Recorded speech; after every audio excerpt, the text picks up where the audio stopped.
ഏതെങ്കിലും രാഷ്ട്രീയ പാർട്ടി ഇത്തരം തീരുമാനം കേരളത്തിൽ എടുത്തിട്ടുണ്ടോ?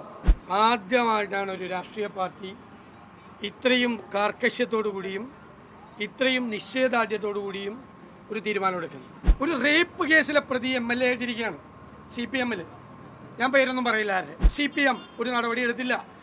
BJP പോക്സോ കേസിലെ പ്രതി ഹൈക്കമ്മിറ്റിയിലാണ്. KPCC പ്രസിഡന്റ് നിങ്ങളോട് പറഞ്ഞല്ലോ, ഒരു കംപ്ലൈൻറ്റ് ഞങ്ങളുടെ കയ്യിലില്ല, ഞങ്ങളുടെ കയ്യിലൊരു പരാതിയില്ല, ഒരു തെളിവുകളും ഞങ്ങൾക്ക് ആർക്കും തന്നിട്ടില്ല. എന്നിട്ടും 24 മണിക്കൂറിനകം യൂത്ത് കോൺഗ്രസ് പ്രസിഡന്റ് സ്ഥാനത്ത് നിന്ന് അദ്ദേഹം രാജിവെച്ചു.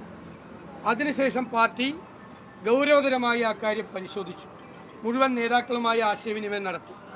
എന്നിട്ട് ഞങ്ങൾ പാർട്ടിയിൽ നിന്നും പാർലമെൻ്ററി പാർട്ടിയിൽ നിന്നും അദ്ദേഹത്തെ സസ്പെൻഡ് ചെയ്ത് മാറ്റി നിർത്താൻ തീരുമാനിച്ചു. ഞങ്ങൾക്ക് CPM നിന്ന് തന്നെ പറയാമല്ലോ, ഞങ്ങൾ ആരെങ്കിലും പേര് പറയും. അവർക്കെതിരെ ഒന്നും ഒരു നടപടി എടുത്തിട്ടില്ല, ഒരു നടപടി. അതെല്ലാം പറഞ്ഞ് ഞങ്ങൾക്കും ഉഴപ്പായിരുന്നല്ലോ. ഞങ്ങൾ ആദ്യം തന്നെ അദ്ദേഹത്തെ സ്ഥാനത്തു നിന്ന് മാറ്റി, പിന്നെ അദ്ദേഹത്തെ സസ്പെൻഡ് ചെയ്ത് അതിൽ നിന്ന് ഞങ്ങൾ മാറ്റി നിർത്തി. അതെന്തുകൊണ്ടാണ്? സ്ത്രീകളോടുള്ള ഞങ്ങളുടെ പ്രസ്ഥാനത്തിൻ്റെ ബഹുമാനവും ആദരവുമാണ്. ഞാനൊരു 3 ദിവസം മുമ്പ് നിങ്ങളോട് പറഞ്ഞു, വേറെ ഒരു പാർട്ടിയിലും പോലെ അല്ല കോൺഗ്രസ് എന്ന് ഞങ്ങൾ ഇക്കാര്യത്തിൽ തെളിയിക്കും, നിങ്ങളെ കൊണ്ട് പറയിക്കും എന്ന് ഞാൻ പറഞ്ഞു. വേറെ ഒരു പാർട്ടിയെ പോലെ അല്ല കോൺഗ്രസ് ഇക്കാര്യത്തിൽ തെളിവെടുത്തത്. ഞങ്ങൾക്ക് ഏറ്റവും പ്രധാനപ്പെട്ട ഒരാളെയാണ് ഞങ്ങൾ ഈ നടപടിയെടുത്തത്.